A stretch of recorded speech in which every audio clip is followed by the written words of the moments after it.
ہم یسوع میں ہو کر دولت مند ہو سکتے ہیں، یسوع کے بغیر ہم دولت مند نہیں ہو سکتے۔ یہ دولت کس چیز کی اس نے بتائی؟ علم کی دولت۔ اور سب باتوں میں کلام اور علم کی ہر طرح کی دولت سے دولت مند ہو گئے ہو۔ یہ لوگ جو خدا سے دور تھے، جب یہ چرچ کی صورت میں جمع ہوتے ہیں، ان کے اندر گو مسائل موجود ہیں، لیکن تو بھی خدا انہیں ایجوکیٹ کر رہا ہے، تو بھی خدا انہیں ڈے بائی ڈے سکھا رہا ہے۔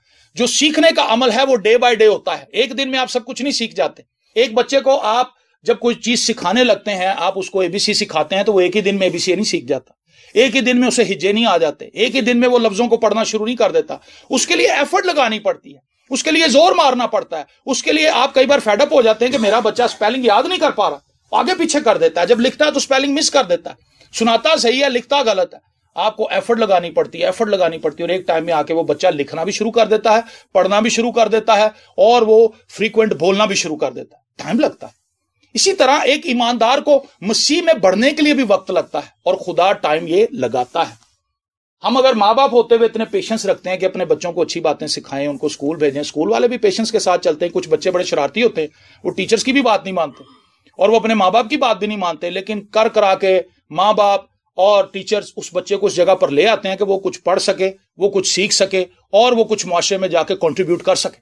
اسی طرح سے چرچ کے اندر بھی خدا کو یہ چیز پتا ہے کہ بہت سے لوگوں کے سیکھنے کا مادہ سلو ہے، کئی لوگ سرے سے ہی نہیں سیکھتے، کئی لوگ بڑی تیزی سے سیکھتے ہیں، تو ملی جلی بھیڑ ہے یہ، لیکن خدا سب کے ساتھ بڑی نرمی سے پیش آتا ہے، اور خدا یہ چاہتا ہے کہ وہ اپنی حکمت، اپنے کلام کی دولت سے ہر ایک ایماندار کو بھر دے، اس کو دولت مند بنا دے، اور وہ شکر گزاری کرتا ہے اس بات کے لیے۔ چنانچہ مسیح کی گواہی تم میں قائم ہو۔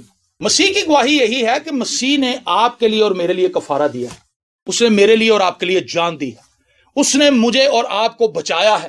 اگر وہ صلیب پر جان نہ دیتا تو میں اور آپ نہیں بچ سکتے تھے، ہمارے بچنے کا کوئی حل تھا ہی نہیں۔ خدا کے لیے جو چیز قابل قبول تھی وہ یہ تھی کہ یہ لوگ میرے حضور راست باز ہو کر حاضر ہوں۔ خدا اتنا پاک ہے کہ اس کے سامنے کوئی اس طرح سے حاضر نہیں ہو سکتا۔ ہم کسی شادی میں بھی اگر جائیں نا تو گندے کپڑے پہن کے نہیں جاتے۔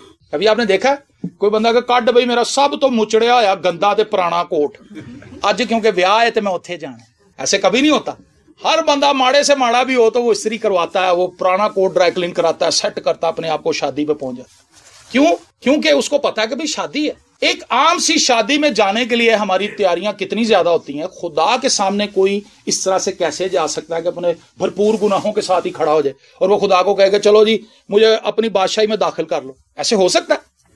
ایسے نہیں ہو سکتا، ایسے ہو ہی نہیں سکتا۔ لیکن میرے عزیزو، خدا کو یہ چیز پتا ہے کہ جب یہ میرے حضور حاضر ہوں گے تو انہیں پاک ہونا ضرور ہے۔ تو وہ کون سی چیز ہے جو ہمیں خدا کے حضور میں پاک ٹھہرا سکتی ہے؟ کوئی بھی نہیں، فقط خدا خود ہے جو ہمیں پاک ٹھہرا سکتا ہے۔ آمین۔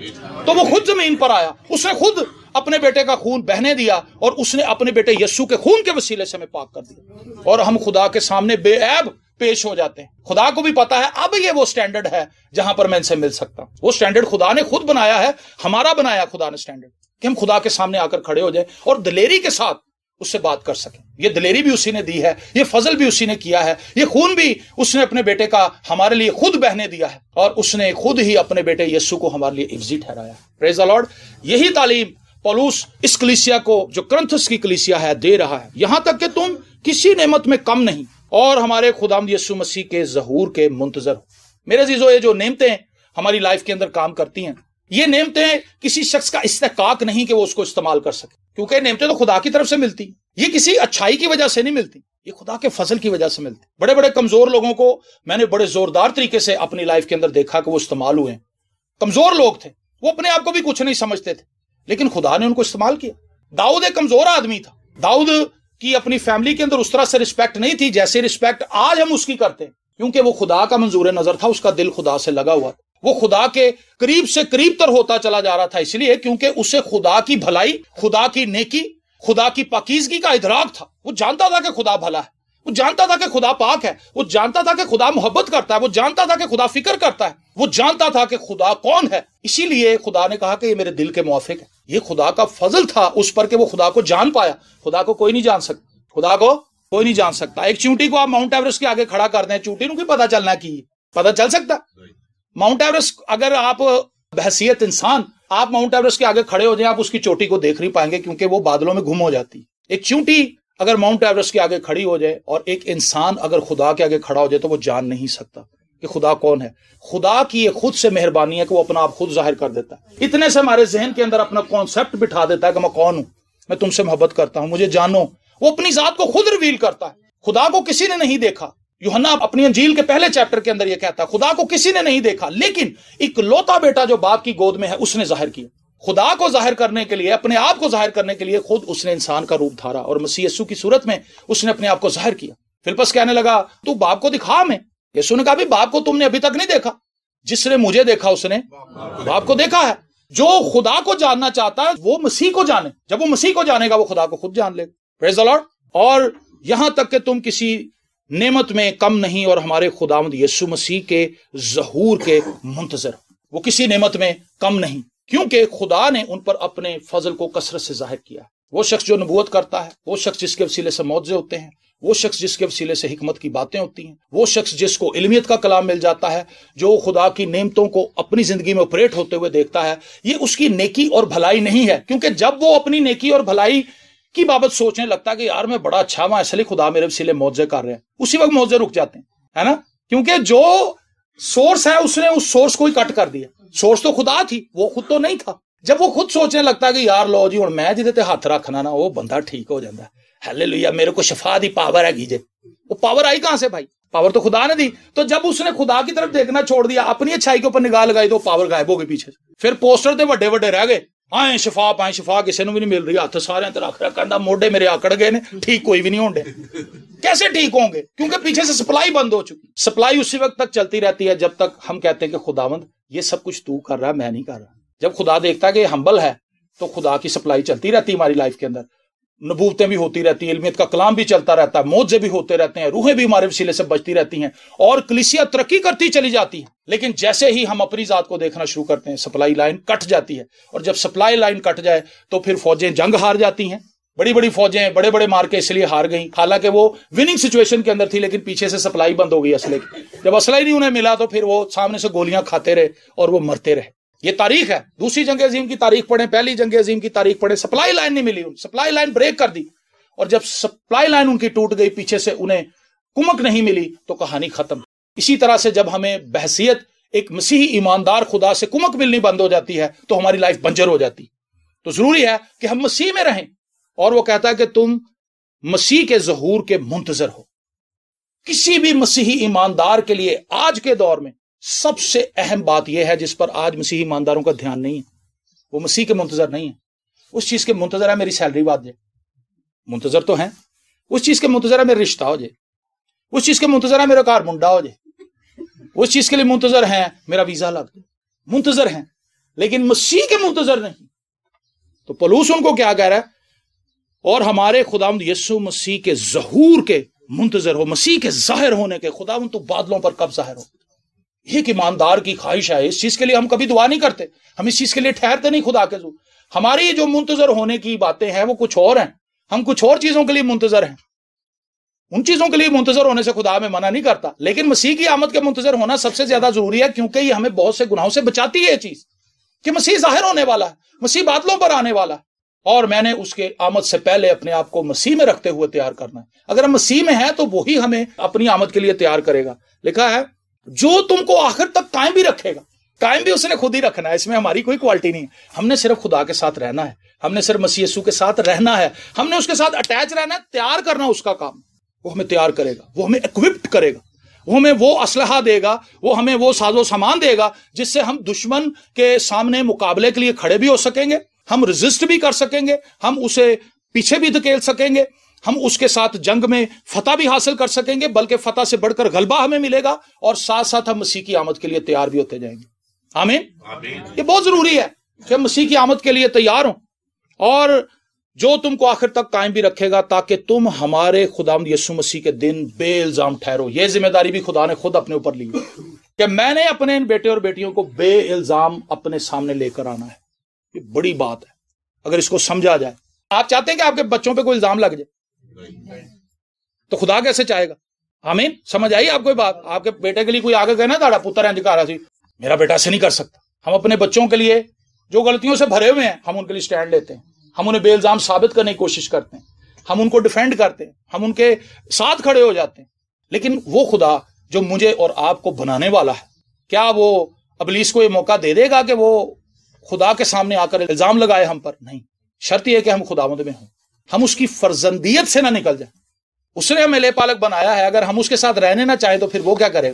ایک بچے کو جب کوئی شخص آرفن سینٹر سے اڈاپٹ کر کے لاتا ہے تو وہ اس کو اس حیثیت سے لاتا ہے کہ ڈاکومنٹیشن کرتا ہے کہ جی اب یہ میرا بیٹا ہے، اب یہ میری بیٹی، ٹھیک ہے؟ قانونی طور پر وہ اس کے کاغذات اپنے نام کروا لیتا ہے کہ یہ قانونی طور پر اب میرا بیٹا ہے یا بیٹی ہے، میں نے اس کو اڈاپٹ کر لیا۔ خدا نے مسیح یسوع کے وسیلے سے ہمیں اڈاپٹ کر لیا۔ اب جب اس نے ہمیں اڈاپٹ کر لیا، ڈاکومنٹیشن ہماری ہو گئی ہے، اپنے پاک روح کے وسیلے سے اس نے مہر بھی ہم پہ لگا دی۔ قانونی طور پر اب شیطان کے سامنے ہم خدا کے بیٹے اور بیٹیاں ہیں، لیکن اگر ہم خود خدا سے منحرف ہو جائیں، خدا کو چھوڑ دیں، تو پھر کس طرح سے بات بنے گی؟ خدا ہمیں بے الزام ٹھہرانا چاہتا ہے۔ خدا سچا ہے جس نے تمہیں اپنے بیٹے ہمارے خداوند یسوع مسیح کی شراکت کے لیے بلایا ہے۔ ہاللیلویا۔ اپنے بیٹے مسیح یسوع کی شراکت کے لیے ہم اس کے ساتھ رفاقت میں رہیں، اس کے ساتھ وقت گزاریں۔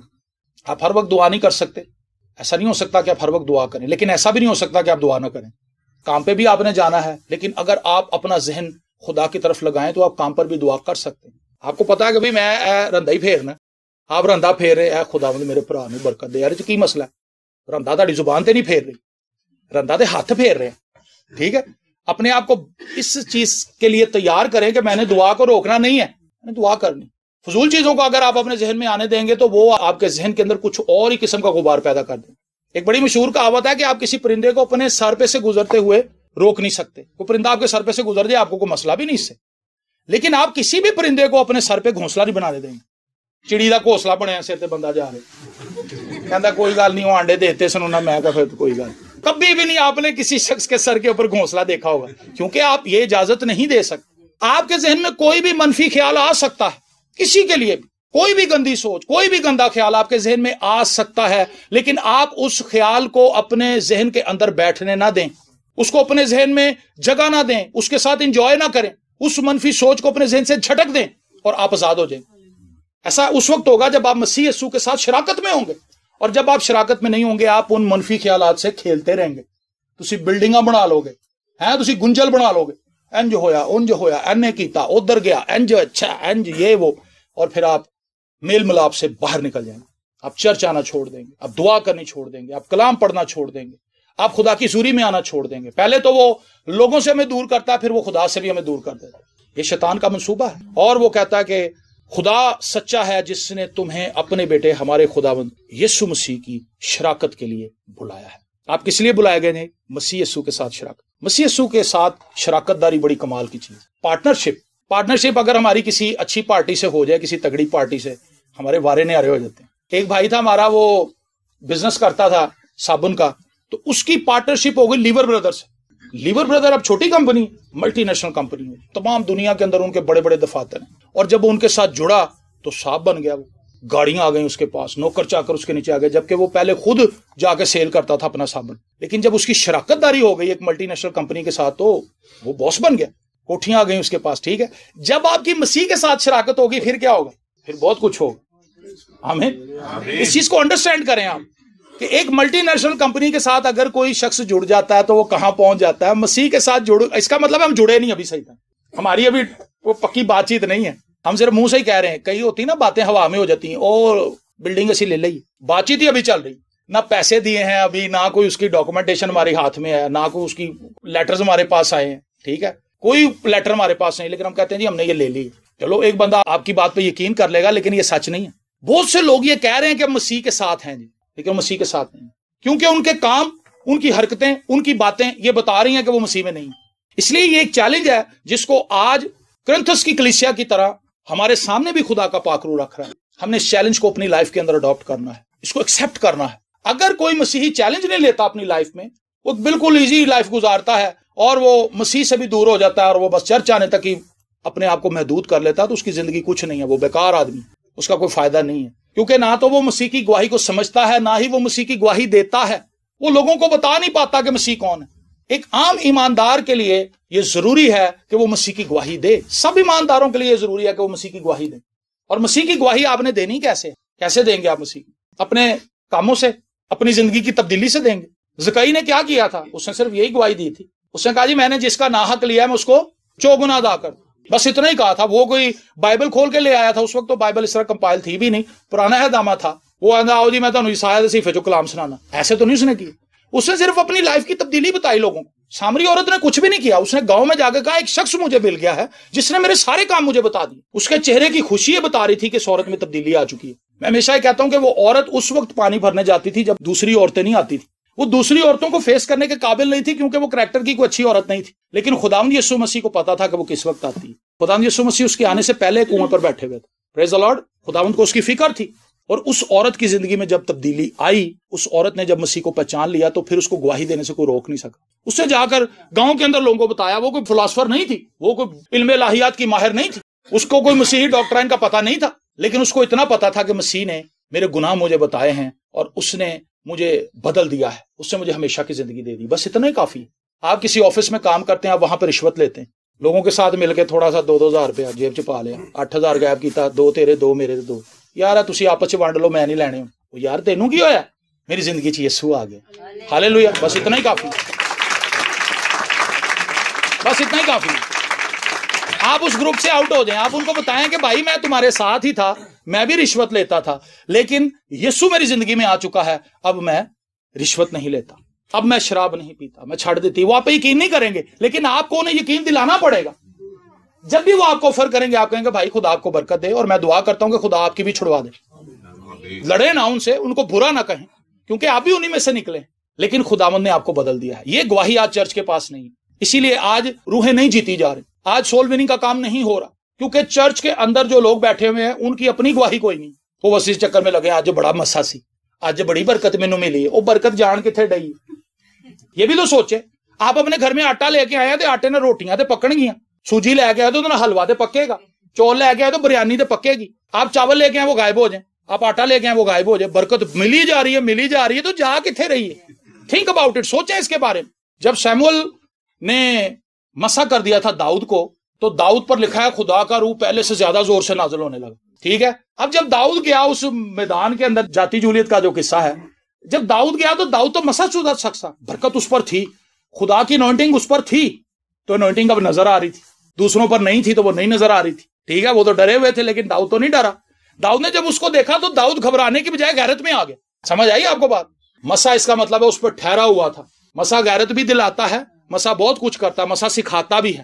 تو مسا نے اس کو یہ سکھایا ہوا تھا کہ خدا بہت بڑا ہے. جو انوائنٹنگ اس پر ٹھہری ہوئی تھی وہ اس کو اس چیز کے لیے دلیر بنا رہی تھی کہ تو خدا کے ساتھ سٹینڈ لے, خدا اس کو پاش پاش کر کے رکھ دے. اور ہوا یہی. آج ہمیں بڑی برکت مل رہی کلیسیاں کے اندر. کہندا پائی صاحب آج انج دی برکت سی, میں کو کھلوتا ہی نہیں سی جا رہا, میں تے کنداں پھڑ پھڑ کے سپورٹاں لے لے کے ٹائم کڈیا, اتنی برکت سی. تو وہ برکت جا کہاں رہی ہے؟ وہ برکت سگریٹ کے دھوئیں میں سے باہر نکل رہی ہے نا. اتنی برکت ریسیو کر کے باہر جا کے بندہ سگریٹ پی رہا, اوتھے کندھا پھڑن ڈیا سے, ایتھے دھواں کڈن ڈیا. اس کا مطلب جو برکت ملی اس کو اس نے خود ہی خارج کر دیا, نکال دیا, چل. اور آج ہم صرف اسی بات سے بڑے خوش ہیں. آج بڑی اچھی ورشپ ہوئی ہے, آج بڑا اچھا باجا بجیا, آج بڑی اچھی تبلا بجیا, کنا سونا گیت نواں لگا آج مینوں. بس اس سے آگے کیا ہے؟ وہ برکت جو آپ ریسیو کر رہے ہیں اس کو دکھائیں لوگوں کو. یہ میرے لیے اور آپ کے لیے چیلنج ہے, یہ میرے لیے بھی ہے, یہ آپ کے لیے بھی ہے. اس چیلنج کو جب تک آپ ایکسیپٹ نہیں کریں گے اپنی لائف کے اندر, اتنی دیر تک ہونا کچھ نہیں. ہم چرچ کھیلتے رہیں گے, چرچ آتے رہیں گے, انجوائے کر کے چلے جائیں گے, پھر آئیں گے, پھر انجوائے کریں گے, پھر چلے جائیں گے, اور پھر کہانی وہیں کی وہیں رہے گی. لیکن یہاں پر وہ کہتا ہے کہ خدا سچا ہے جس نے تمہیں اپنے بیٹے ہمارے خداوند یسوع مسیح کی شراکت کے لیے بلایا. میرے عزیزو, آئیے اس کے ساتھ شراکت داری کریں, آئیے اس کے ساتھ پارٹنرشپ کریں, آئیے اس کے ساتھ ایگریمنٹ کریں, آئیے اس کے ساتھ چلنے کا اعلان کریں, آئیے اس کے ساتھ چلنے کا اقرار کریں. آئیے اپنے گھٹنوں کو اس کے حضور ٹکائیے, اپنے دلوں کو اس کے حضور سرنڈر کیجیے, اور خداوند سے کہیں خداوند مجھے ایک نیا آغاز دے. یہ کرنتھس کی کلیسیا جو گناہ گار لوگوں سے بھری ہوئی تھی, لیکن مسیح میں آ کر یہ پاک ہو چکے تھے, مسیح میں آ کر یہ راست باز تھے, کیونکہ مسیح یسوع کا خون گناہ گاروں کو راست باز بنا دیتا ہے, پاک بنا دیتا ہے. اور فقط خدا ہی ہے جو ہماری نیچر بدل سکتا ہے. خدا کے علاوہ نیچر نہیں بدل سکتا کوئی. ہم اپنی نیچر نہیں بدل سکتے. آپ اپنے ارادے سے کہہ سکتے ہیں ہوں میں چھڑ دیتی, اوکے آپ نے چھوڑ دیا, لیکن آپ پھر اگلے ہفتے پی رہے ہوں. ہوں میں کٹا رہا ہوں سگٹاں. جو سگریٹ پینے والے ہیں ان کا یہ مشہور جملہ ہے, بس جی میں کٹا دیتی ہیں, دیکھو ڈبی تو نہیں, ہوں میں 2 ہی سگٹاں لینا بس. اچھا آہستہ آہستہ پھر 2 سے پھر وہی ڈبی ان کی جیب میں ہوتی. اس کا مطلب ہے کہ ہمارے ارادے کامیابی کے ارادے نہیں ہیں مسیح کے بغیر, لیکن جب وہ مسیح میں آ جاتے ہیں تو خدا ہمارے ارادوں کو استحکام بخشتا ہے اور پختگی دیتا ہے. اور سپورٹ کرتا ہے کہ ہم اپنے ارادوں پہ کھڑے ہو جائیں. وہ شخص جس نے مسیح میں یہ عہد کر لیا کہ لو جی سگریٹ ہوں میں نہیں پینی, خداوند میں چھڈ دیتی ہے لیکن میں اپنے تہیے تے نہیں چھڈی, میں تیری وجہ تو چھڈی ہے تو ہی بچانا ہی. آمین. خدا کہندا پتر ہوں تو میری وجہ تو چھڈی ہے تے پھر میں تیرے نال ہی ہوں, سگریٹ تیرے لاگے نہیں آندی.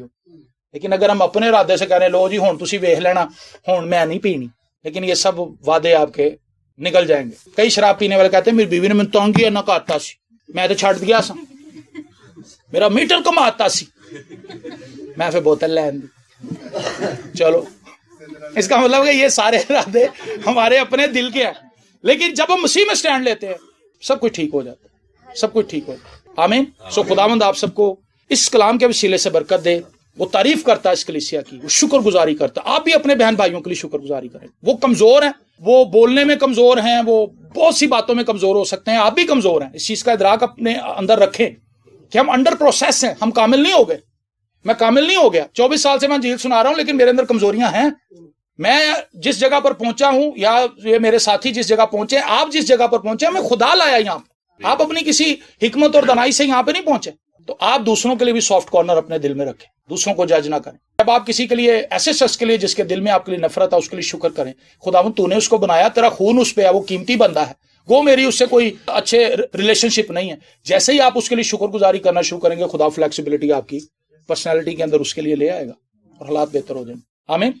وہ شکر کرتا ہے ان کے لیے, اور وہ ان نعمتوں کے لیے جو مسیح میں ان کو ملی تھیں ان کے لیے بھی شکر گزاری کرتا. وہ جیلس نہیں کرتا ان کی ان نعمتوں سے, بلکہ وہ ان کی ان نعمتوں کے لیے شکر گزاری کرتا ہے کیونکہ اسے پتا ہے کہ یہ نعمتیں اپنے گھر سے نہیں لے کے آئے, یہ نعمتیں خدا نے ان کو دی, یہ انہوں نے خود سے نہیں بنائی, یہ خدا نے ان کو دی ہیں. تو جب خدا نے دی ہیں تو پھر سڑنا کس بات کے لیے؟ جب میں اپنی کوئی نعمت اگر میرے وسیلے سے وہ پروڈیوس ہو کے باہر آ رہی ہے تو وہ میری تو ہے ہی نہیں. آپ اصل میں مجھ سے نہیں جل رہے, آپ خدا سے جل رہے ہیں.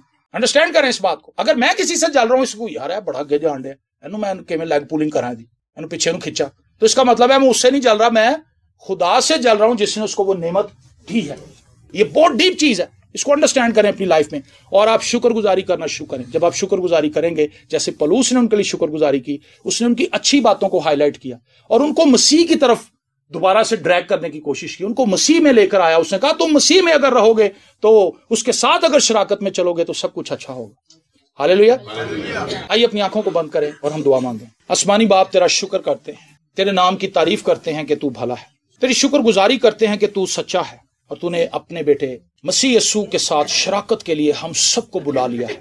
اے خداوند ہمیں توفیق دے کہ ہم سب اس شراکت میں, اس رفاقت میں چل سکیں, تاکہ ہماری زندگی سے خداوند تیرا جلال ظاہر ہو سکے.